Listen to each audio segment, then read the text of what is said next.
Have you ever played a game and just uh, felt there was more going on? More than just the pixels and what you're supposed to do. Like maybe some hidden jokes or secrets or even like deeper meanings hiding under the surface. Well, today we're going to do a deep dive into Minecraft. Lots of people see it as, just building with blocks, a sandbox, but we're going to try and uncover some of its surprising hidden meanings, clever Easter eggs, and maybe even some real symbolism. Exactly. And our mission here for this deep dive is basically to go way beyond just the usual blocks and textures you see everywhere. We've looked at a bunch of sources and we're going to pull out the most interesting bits. We'll explore how these little details could be tributes to developers, could be creepy sounds, how they maybe hint at bigger stories or connections in the game. Think of it as a shortcut to understanding just how much depth there is in one of the biggest games in the world. Okay, sounds good. So let's maybe start with some of the nicer stuff, the wholesome nods. Like, do you know some secrets are actually tributes to people? For example, if you name a sheep Jeb, that's Jepb, underscore its wool just starts cycling through rainbow colors nonstop. Yeah. It's actually this really charming little nod to Jens Bergensten, one of the lead devs. It's pretty cool, right? Yeah. Simple but cool. Yeah, it really is. And it's amazing how they weave these things right into the game mechanics. Another really heartwarming one is Toast the Rabbit.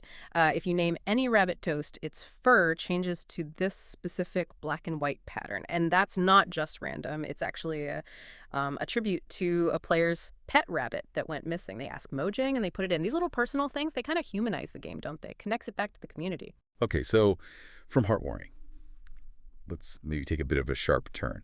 Because Minecraft definitely has its share of, well, unsettling secrets, too. Sometimes hidden right there. Or maybe hidden in the sound. Let's talk about Disc 11. Have you heard this? It's a music disc, but it sounds all broken, like static and clicks. And there's this heavy breathing. It's super eerie just listening to it. But then, and this is where it gets really weird, if you take that audio and run it through a spectrogram, you actually see an image. It looks like Steve's face. It's properly chilling. Makes you wonder what they were thinking, right? It really does. And it raises questions about, how much of this creepy vibe is deliberate design. Like, take the Endermen. Their sounds, right? They just mutter this weird stuff. But if you record it and play it backwards, you can actually hear distorted English words. Yeah. Things like, what's up? Or, hello. Doesn't exactly explain what they are, but it definitely ramps up the creepy mystery factor. Kind of makes you lean in, doesn't it? Totally, yeah. It adds this whole other layer. And it doesn't stop there with the weirdness or the references. Minecraft's also kind of stuffed with pop culture shout-outs and some unexpected bits of lore. My personal fave is probably Johnny the Maniac. The Vindicators? Those gray guys with axes. If you name one Johnny using a name tag, it just goes absolutely nuts. Tags almost everything. It's a direct nod to, here's Johnny from The Shining. Super violent reference for Minecraft, maybe. What do you think? Yeah, it adds a bit of playful chaos, I suppose. And it's these little interactions, these subtle things that are so great. Like, have you ever noticed how creepers react to cats? They absolutely hate them. They run away. Yeah. They're terrified. And it's not just funny. It's actually useful in the game, right? You can use cats to keep creepers away. But it also makes you think, like, what's the backstory there? Is there some ancient feud between cats and creepers? It's kind of silly, but also, like, brilliant game design. Right. So, okay, we've got tributes, creepy sounds, movie references. Yeah. What's the bigger picture here? Like, beyond the Easter eggs, some stuff in Minecraft seems to go, well, deeper, almost philosophical. After you beat the Ender Dragon, the final boss, right, you get this thing called the End Poem.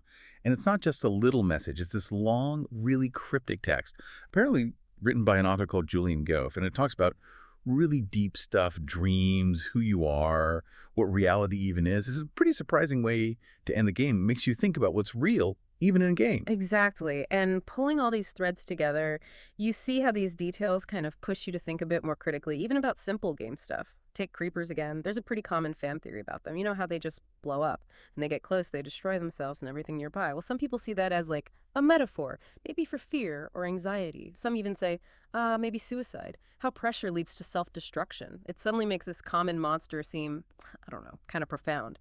Adds this unexpected, almost tragic layer to them. Wow. Yeah. So I guess the question then is, what does all this mean for you listening? Does knowing this stuff change how you see Minecraft or maybe even other games you play? Yeah. Are they just games? Or are they these incredibly rich digital places just Yeah. packed with creativity and mystery and all these hidden messages just sort of waiting for us to find them? hmm I think these kinds of details, they really encourage that kind of critical thinking and, a deeper appreciation for the sheer artistry that goes into making games. It shows that even in these blocky worlds, there's often something more going on beneath the surface, always something else to discover. It gives you something to chew on, maybe, long after you've turned the screen off.